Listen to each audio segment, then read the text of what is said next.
Hello all. Today we are going to learn about the question outsourcing. Outsourcing का मतलब क्या है? For example मैं कुछ बिजनेस चला रही हूँ जिसमें कुछ कुछ काम होता है वो मैं खुद ही नहीं कर पाती हूँ, तो इसीलिए मैं क्या करती हूँ, वो काम के लिए मैं पर्टिकुलर एक एजेंसी या कोई तीसरा पार्टी को अपॉइंट करती हूँ। तो जब मेरा खुद का काम मैं किसी और को रख के जब कर लेती हूँ तो वो काम होता है आउटसोर्सिंग। ओके। आउटसोर्सिंग का सबसे बड़ा बेनिफिट दो चीज होता है। सबसे पहला ये होता है कि अपना जो कॉस्ट है वो कम हो जाता है। सेकेंड एक होता है कि हमारा जो ये काम है वो ज्यादा एक्सपर्टाइज और ज्यादा स्पेशलाइज्ड लोग से हम ये काम करके ले सकते हैं। तो this are the both important benefit for outsourcing, right.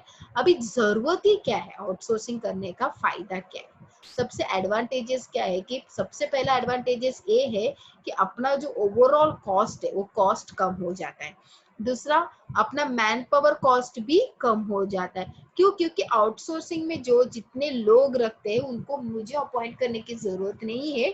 जो कंपनी को मैं देती हूँ उन लोग, उनका लुकआउट है उन लोगों को अपॉइंट करके वो काम करना, जिसके वजह से मेरे कंपनी का जो काम रहता है, जो मैन पावर रहता है, वो क्या रहेगा, कम रहेगा। नेक्स्ट, मुझे अच्छे क्वालिटी और एक्सपर्ट सर्विस मिलेगी। जो भी जिसको भी मैं जॉब देती हूँ वो लोग उस काम पे स्पेशलाइज रहेंगे। फॉर एग्जाम्पल, मेरे कंपनी में कोई सिक्योरिटी की जरूरत है, अगर मैं खुद सिक्योरिटी को अपॉइंट करती तो मुझे उसको इंस्ट्रक्शंस देना पड़ेगा, बहुत सारा प्रोसीजर्स फॉलो करना पड़ेगा। और वही एक सिक्योरिटी एजेंसी के पास मैं अगर जॉब दे दी तो वो क्या करेंगे, उन लोग को पता है कि उनका स्किल, उनका जॉब कैसा करना है, मुझे कुछ इंस्ट्रक्शन देने की जरूरत नहीं, और मेरे पास जो काम करने आए हैं वो कैसे रहेंगे, एकदम प्रोफेशनल, एक्सपर्ट और हाई क्वालिटी सर्विस मुझे प्रोवाइड करेंगे। और सबसे पहला बात है, मेरा जो कोर प्रोसेस है, मेरा जो कोर कोर मतलब बेसिक थिंग, जो बहुत ही इंपॉर्टेंट थिंग है, मैं ज्यादा फोकस उस पे कर सकती हूँ रैदर देन दूसरे काम पे मुझे फोकस करने की जरूरत नहीं है। क्यों नहीं है? क्योंकि मैंने हर एक काम किसको दे दिया है, आउटसोर्सिंग कर दिया है। नेक्स्ट है इन्वेस्टमेंट। अभी कुछ काम मेरे पास 100% का काम है, उसमें से 80% काम मैं करती हूँ और 20% के काम मैंने आउटसोर्सिंग दे दिया है, तो उसका जो इन्वेस्टमेंट का जो प्रोसेस है वो मेरा क्या हो जाएगा, कम हो जाएगा। वो मेरा बेनिफिट है। सेकंड, मेरा प्रोडक्टिविटी और एफिशिएंसी क्या हो जाएगा, बढ़ जाएगा, क्योंकि मेरा काम मैं खुद नहीं कर रही हूँ, किसी और को अलॉट कर दी और उनको मैं पे करती हूँ, जिसके वजह से उन लोग ही अपना काम खुद कर लेते हैं, जिसके वजह से मेरा एफिशिएंसी और प्रोडक्टिविटी बढ़ जाता है। नॉलेज शेयरिंग, अभी जब भी मैं मेरे कंपनी का किसी और को मैं प्रोवाइड करती हूँ, जिससे मेरा कंपनी का जो बेस्ट प्रैक्टिस है, एक दूसरे से मैं नॉलेज शेयर कर सकती हूँ, और कंपनी का गुडविल भी इसके वजह से अच्छी तरीके से बढ़ सकता है। डिसएडवांटेजेस क्या है?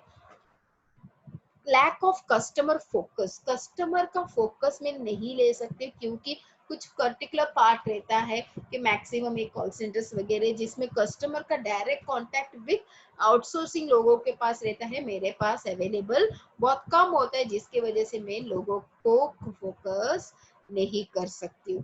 Threat of security and confidence. जब मेरा खुद का कंपनी का काम मैं किसी और को दे देती हूँ तो वो लोग के पास मेरा पूरा सिक्योरिटी डिटेल्स अवेलेबल हो जाता है, जिसके वजह से हमेशा ही मुझे डर रहेगा कि मेरा सिक्योरिटी और कॉन्फिडेंट की। डिससेटिस्फैक्ट्री सर्विस। हमेशा मैं जिसको भी जॉब अलॉट करती हूँ, ये मतलब तो नहीं है कि वो लोग, ये मतलब तो नहीं है कि वो लोग अपने वो जो सेटिस्फैक्ट्री लेवल नहीं रहने वाला है। कभी कभी मुझे डिससेटिस्फैक्शन हो जाता है, इसके वजह से मैं मेरा प्रोवाइड सर्विस अच्छे तरीके से हो नहीं सकता। Ethical issue. मेरा जो एथिक्स है वो कभी हमेशा ही फॉलो नहीं होता है, कभी गलत काम कर सकते हैं, जिसके वजह से मेरे कंपनी के नाम बदनाम हो सकता है। सो एथिकल इशू भी बहुत बड़ा एक प्रॉब्लम हो सकता है। और भी डिसएडवांटेजेस है, जैसे कि कॉन्ट्रैक्ट मिसअंडरस्टैंडिंग हो सकता है, मेरा कम्युनिकेशन स्किल वो कम पड़ सकता है, क्वालिटी का डिले खराब दे सकती हूँ, और मेरा जो सर्विस है वो एकदम डिले कर सकती हूँ। ये सारा जो है वो मेरा डिसएडवांटेजेस है। तो यही है अपना आउटसोर्सिंग, आउटसोर्सिंग का needs, advantages and disadvantages. Thank you, God bless you.